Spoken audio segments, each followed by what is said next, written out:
Hello বন্ধুরা, দেখো তোমাদের সঙ্গে শেয়ার করতে চলেছি মাসির বাড়িতে পরের দিনটা কীরমভাবে কাটালাম।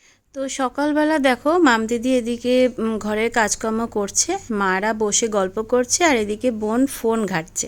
তো যাই, এবার সকালবেলা টিফিন করতে হবে, তো আমরা সবাই মিলে একসাথে করব, তাই এর জন্য তোড়জোড় হচ্ছে। তো মানি ভাইকে পাঠিয়েছিল বাজারে, তো আর আমি এদিকে ময়দা মাখছি। যে ময়দা মাখছি, সকালবেলা টিফিন হবে। তো চলো এবার সবাই জলখাবার খেতে বসে গেছে। সকালে টিফিন করে আবার দুপুরের মেন কোর্সে যেতে হবে। তো আমার বোনের মুখ দেখে মনে হচ্ছে লুচি তরকারিটা খুব ভালো হয়েছে। এদিকে করেছিলাম দুধ সুজি, বাবানকেও বললাম, বাবান ভালো হয়েছে? বললো খুব ভালো হয়েছে মা।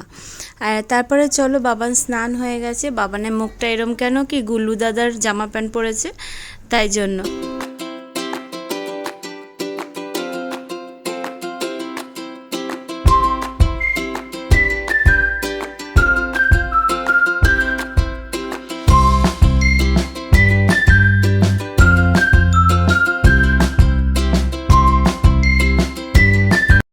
এদিকে দেখো রান্না হয়ে গেছে টক ডাল, আর এটার মধ্যে আছে আমের চাটনি, আর এই পাশেরটাতে রয়েছে পটলের পোস্ত।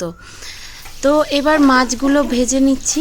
মাছগুলো ভাজা হয়ে গেলে মাছ হবে, পুঁই শাক হবে, মাছের মাথা দিয়ে আর ডিম দিয়ে হবে। এদিকে চাল ভেজানো আছে। বাবান এবারে দুষ্টুমি করছে দিদার সঙ্গে, দিদাকে এবার সাজাচ্ছে।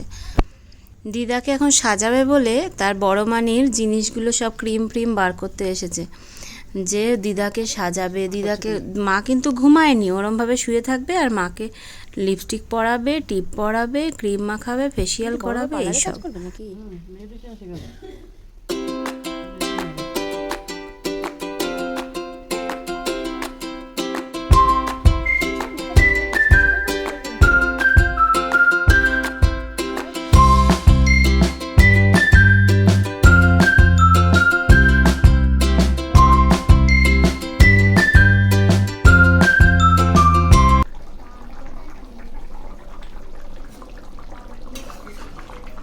তো মিমিকে আর বাবানকে খেতে দিয়ে দিয়েছি।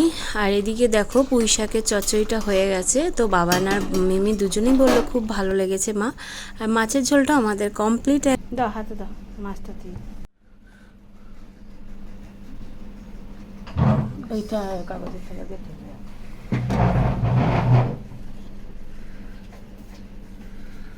মাছের ঝোলটা দারুণ হয়েছে।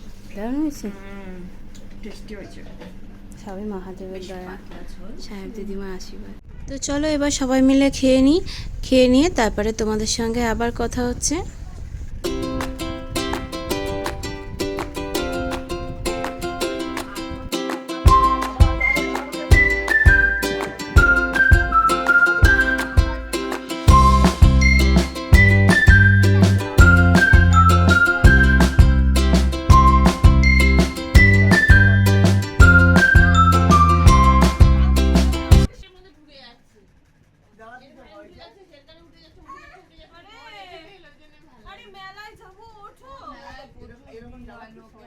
Thank you.